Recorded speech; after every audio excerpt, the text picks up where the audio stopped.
Arrête-toi un instant, juste ici, avant même de continuer cette vidéo.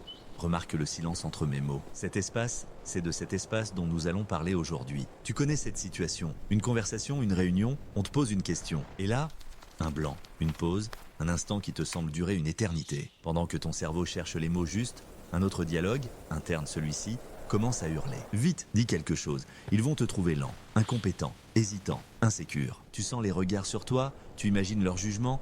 Il ne sait pas quoi dire. Alors, tu te précipites. Tu sors la première chose qui te vient à l'esprit juste pour combler ce silence assourdissant. Le mot est sorti, le silence est rompu, mais le résultat est souvent décevant. Ce n'est pas vraiment ce que tu voulais dire. C'était imprécis, incomplet, tu t'en veux.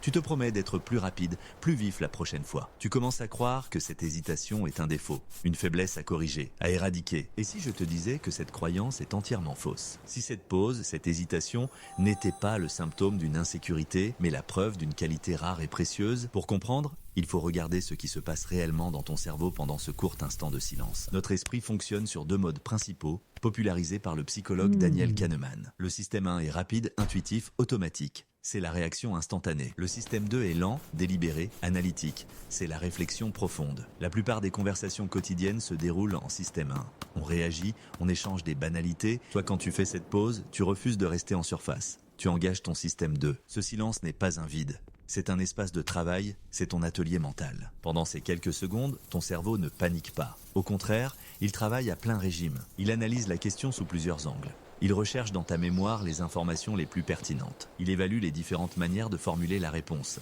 Il anticipe l'impact de tes mots sur l'autre personne. Il construit une idée. Il ne se contente pas de régurgiter une information. C'est un processus complexe de tri, de synthèse et de création. Penser que cela devrait être instantané, c'est comme demander à un artisan de construire une chaise en une seconde. La qualité demande du temps. Ton hésitation, c'est la preuve que tu te soucies de la qualité. Tu n'es pas un distributeur automatique de réponses toutes faites. Tu es un architecte de la pensée. Alors, comment passer de la honte de cette pause à la fierté de ce temps de réflexion? Voici quelques micro-actions simples et applicables dès aujourd'hui. Premièrement, requalifie ce moment. Cesse de l'appeler une hésitation, appelle-le un temps de traitement. Le langage que tu utilises pour te décrire à toi-même change radicalement ta perception. Quand tu penses « je suis en train de réfléchir », tu ressens de la maîtrise. Quand tu penses « j'hésite », tu ressens de la peur. Deuxièmement, utilise des phrases ponts. Au lieu de subir le silence, prends-en le contrôle, annonce-le calmement. C'est une excellente question, laisse-moi une seconde pour y penser. Ces phrases ne montrent pas de l'insécurité.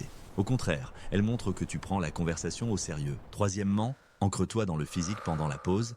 Prends une inspiration lente et profonde. Décroise les jambes.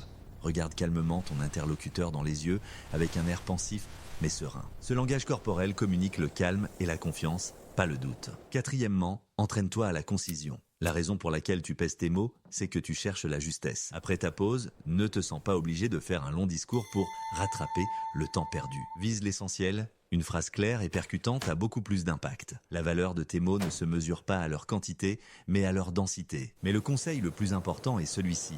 Tu dois comprendre que ton silence est un filtre. Dans un monde saturé de bruit, de réactions à chaud, ton silence est un acte de résistance. Il arrête le bruit et ne laisse passer que le signal. Les gens qui parlent sans cesse remplissent de l'espace de vent. Toi, tu crées un espace pour que la substance puisse exister. Ton silence avant de parler n'est pas un signe de faiblesse. C'est un amplificateur. Parce que tu ne parles pas tout le temps, quand tu parles, on t'écoute. Tes mots ont plus de poids, précisément parce qu'ils sont rares et choisis avec soin. Ne cherche pas à devenir comme ceux qui parlent vite. Cherche à maîtriser l'art de ton silence. C'est ta signature, c'est ce qui rend ta parole précieuse. La prochaine fois que tu sentiras cette pause s'installer, ne panique pas. Respire, accueille-la. C'est le son de ton esprit qui travaille. C'est la preuve que tu respectes suffisamment la conversation pour ne pas y jeter des mots vides. Tu n'es pas lent? Tu es profond, tu n'es pas insécure, tu es consciencieux. Cette hésitation n'est pas un défaut à corriger, c'est ton super pouvoir caché. Apprends à l'aimer, à l'utiliser, et tu verras que les gens te percevront comme quelqu'un de sage, quelqu'un dont les mots comptent, parce qu'ils ont été pesés.